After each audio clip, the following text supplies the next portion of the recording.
Playing online and on smart devices. Now on London Scottie Radio, it's podcast time. I'm George Matlock.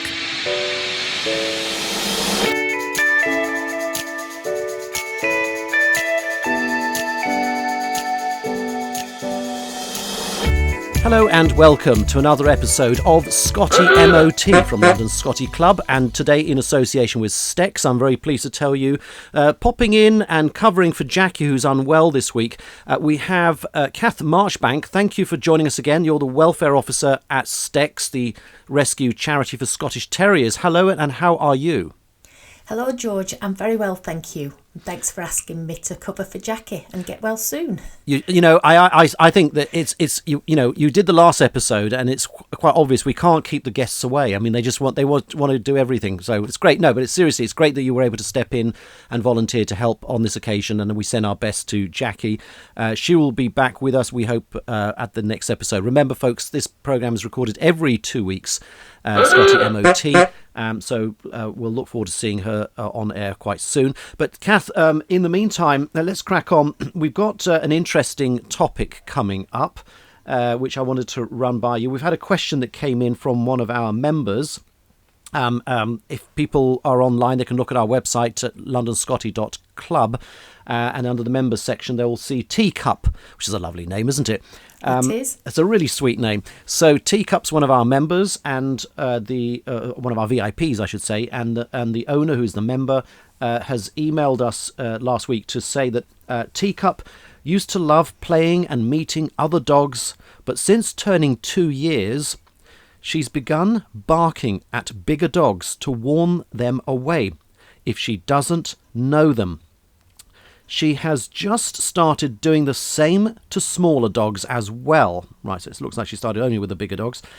Walking her has become a bit more awkward. I do not know what to do and would welcome some advice. Cath, over to you. Right, well, it is a typical thing. Most Scotties do misbehave on the lead, especially to bigger dogs. So don't feel that you are on your own. The key thing is you've got to understand why the dog is doing it. Now, a lot of the times it can be that the dog has now got her feet under the table. She's got to a maturity of 2 years old and she wants to protect the leader, so she's protecting the owner. So the key thing is how you hold the lead when you're walking the dog. You've got to install and make sure that the dog understands that you're there protecting the dog and not allowing the dog to protect you. So it's important that you don't wrap the lead around your hand. You make sure that the lead has a curve in the lead. Now, I personally like a standard lead, and a little bit over 1.5 meters if you can, but not the extendable type lead. Because what happens with the extendable leads, the material, whether it's cord or a flat cord or a circular cord, that all wraps around the plastic handle, and it's a dead weight between yourself, the leader, and the dog. Because you've got to be walking along with your dog at your side happily, and the moment that she sees a bigger dog, or a smaller dog in this case, because she's now attacking or going to bark at smaller dogs, the moment that you see another dog, it's important that you tuck the lead gently and say, come on, this way, and turn it away from the other dog.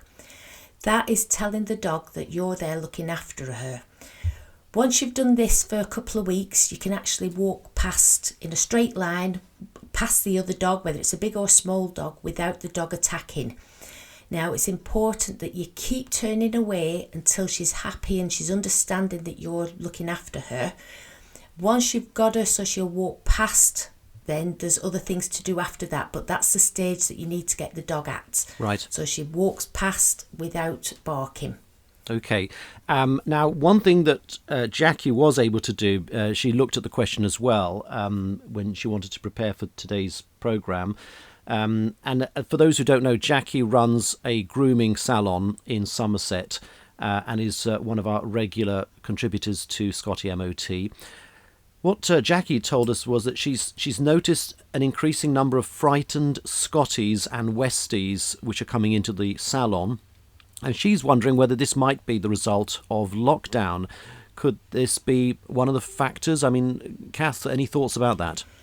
Definitely. I've had an increase in phone calls, people asking for help with their Scotties. They're all young dogs which have been bought during lockdown. Now, I think a lot of it is the breeding of the dogs. Some of the bloodlines, they're not going back to the true English lines of Scotties. They've been bred out of the dogs. So people, I think, have thought, we can make a quick buck, I've got a male Scottie, you've got a female, let's put them together. And they've not done any research into the dog's behaviour and temperament. Now, if the male or the female is of nervous disposition, that is going to transfer directly down to the puppies. So it's important when you are researching and you're going out to find a new dog that you actually meet the parents, ask the people whether they've taken the dogs out regularly for walks, have they taken them to dog shows, do the dogs travel well in the cars, have they been to the beach? And, there's not many dogs which have lived life like how we want our puppies to live, because unfortunately they are breeding dogs and they aren't taken out of the home or the breeding establishments. Yeah, I guess with lockdown, of course, it's very difficult for people to get access to or have had access to puppy training classes, which obviously is the right place to try and get your young dogs acclimatized to other dogs. Of course, now things are improving because we're not wearing masks. People are gradually getting back into their routines, although I have to say still rather cautiously. But I would hope that more and more people are going back to to puppy classes, and there will be, I guess, a generation of dogs that have missed out on that. I mean, we've had lockdown for the best part of 2 years, on and off. I mean, with the COVID certainly for 2 years, and certainly with that in mind, several litters all around the country have been affected, and I guess that's irreversible, is it? No, I always say it's never too late to train a Scottie. A lot of the times dogs come in to look for a new home, they come in to be rehomed because of the behavioural issues. Before the person hands the dog in, I try to work with them to say, look, if the reason why you're handing the dog in is because you're not enjoying your walks, the dog's attacking other dogs, you can't cope with it. With some people, I can actually turn the dog around, train the person to train the dog, and the dog can actually stay in the home. And people, they breathe a sigh of relief. Wow, I've got my dog back. I'm enjoying my walk, so I don't need to rehome the dog. For some people, when you say, let's go for a walk, we're going down the park, they actually dread it. The thought of, oh my gosh, I've got to take the dogs for a walk. My husband normally takes them. He's away. It's up to me to take the dog out. I know the first dog that we're going to see, the dog's going to kick off. So if you're going for a walk with that attitude, which a lot of people are when you actually speak to them, they are so worried about it, that straight away is transferring down the lead to the dog. So it's very important that you change that negativity around. And yes, we're going for a walk, but I'm not going to allow you to bark at the other dog. So it's having that positive attitude, which, changes the whole perspective of going for a walk. Now, it's not forever, because once your dog has got relaxed and is happy around other dogs, because he or she knows that you're protecting it, then you've got a happy dog again. You can go on and enjoy, walks anywhere in the country. But it's the initial training, and sometimes that training can be for the next 3 months. But if you're regular and you carry on with the work, after that 3-month period, you've got a happy dog again. So, as you say, it's really important that the training starts with the owner as opposed to the dog. Yes, definitely. Because a lot of the times people they just put the collar or the harness on the dog and off they go for a walk. They're not thinking of how they hold in the lead. If you were to video somebody, and I have done it when I've been helping people with the dogs, when I've said, look, come round, I'm lucky I've got the land here, fetch the dogs.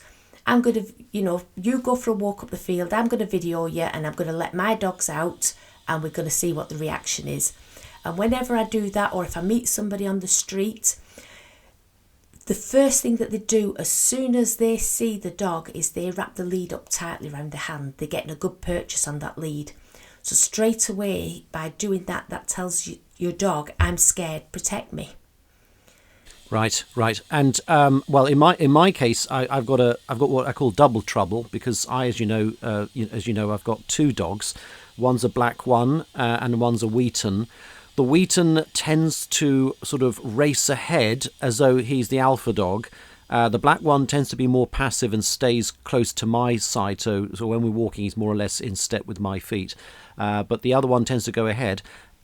And, it's a lottery. Sometimes it'll be the Wheaton that has a go at another dog across the road. Other times it'll be the black one who has an exception to the dog, and the other one is oblivious. And sometimes they both hunt in packs. Very difficult, isn't it, trying to maintain when you've got behaviour like that and when they're very different personalities? It is, and it's for some dogs, when you've got a pair of dogs, their behaviour changes. One day one can be the boss. The day after, it has reverted round and the other one is being the boss. So what I would do is actually walk them separately for a couple of weeks, or, get your wife to take one dog, you take the other. And so you've got them on separate leads and you're actually doing some training work with your dog at your heel. You may be holding a squeaky toy or a piece of cheese just to keep the dog there interested in you. And if you've got the contact of the dog looking at you, you can carry on walking in a straight line. The dog isn't looking round of, is there going to be somebody stepping out that garden? Is a dog going to appear from the left? Is a dog going to come up behind me? Because he's just solely concentrating on you. Yeah, exactly. So in a way, you're trying to sort of pacify his instinct to hunt and search and make him basically more loyal to the walker. That's it, but you don't want your dog, if you're going for an hour's walk, you don't want it to be constantly at heel listening for your next command. But you need to do that in your walk for maybe 5 minutes. Then let the dog have a loose lead, some free time. If you're in an area where you can let your dog off the lead, brilliant, get it off the lead. You've got the recall, get the dog back on the lead. Another short stretch of, you're back in the room with me, you're listening to me, I want you at my side. And then again, when you've done that exercise for 2 or 3 minutes, that's fine. You can allow the dog to go on a long lead again. Yeah, I mean, we're using a dual lead, so I have it with like a splitter. It's a very good, it's like a rope, so it's like a very good lead.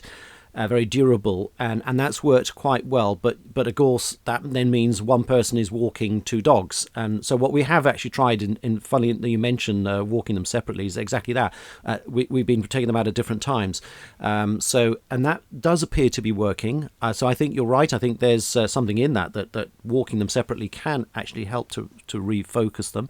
And of course, it's easier for the owner, because then I'm not having to second guess which dog is going to go berserk when they see a certain dog or a certain person, even sometimes, and it just makes it more manageable. But of course, it takes twice as long, because then you've got to walk the two dogs, and neither dog wants to feel shortchanged. That's it. Yeah, that is difficult, but it is worth doing, because once you've got both dogs behaving again perfectly when you're walking them on their own, then you can then put them back together.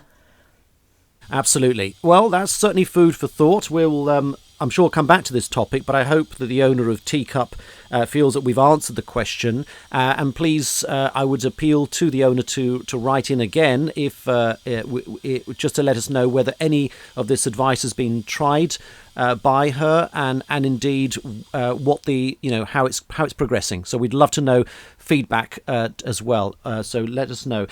Reminder to everybody that Scottie MOT, anyone can send in a question, not just our members at London Scottie Club. We've gone national as of March 2022, but of course you can join us from therefore anywhere in the UK. But even if you don't join us for any reason, you can still send in your question about your Scottish Terrier. We emphasise you have to have a Scottish Terrier, and so you've got any health or behavioural issues around your dog that you want to have addressed on the show, we warmly welcome your messages. So please go to our website and get in touch, and you can find the form to fill in with your question.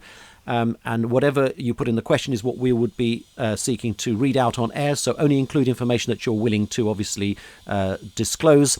But you'll find the form if you just go to scottie.scot. That's Scottie, TIE. Scott. Cath, just before we go, we always like to say that we're dotty about Scotties, or even potty about Scotties on this in the club. I've got a little confession to make.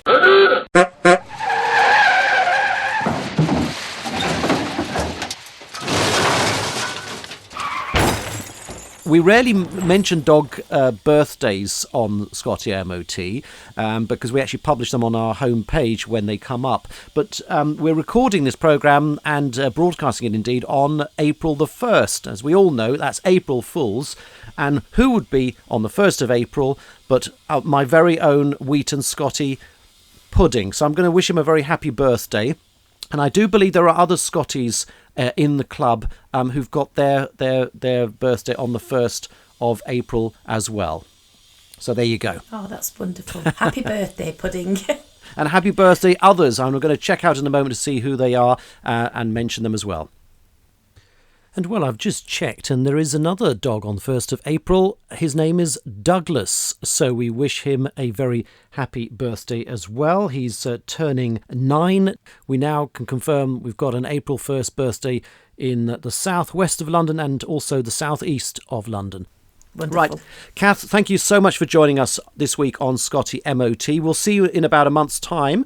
And carry on the great work that Stecs are doing, rehoming. I know you've had a very busy time recently, haven't you? You've just this very week you've rehomed, what, 3 dogs? Yeah, we've helped 3 dogs. One's just a temporary foster home at the moment while the owner's gone off into hospital. If he's not going to be well enough that he can take care of his dog when he comes out, then the little dog will go off to the lady who's fostering the dog will actually adopt her, which will be wonderful. But at the moment, that's just a temporary home. And the other 2 dogs, one's gone all the way up to Woburn in Scotland.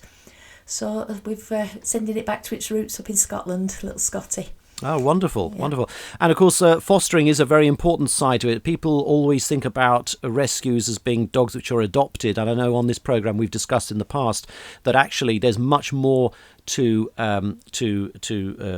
rescuing a dog than necessarily just adopting them. As we spoke to, indeed, one of your Stecs members and one of the London Scotties Club members very recently on one of our collared podcasts, it's possible to foster Scottish Terriers, and it's great news to hear that one of your members there is helping to look after a dog on the possibility that the owner will come out of hospital and therefore be able to be reunited. But if not, then it's good to know that a fostering can lead to an adoption.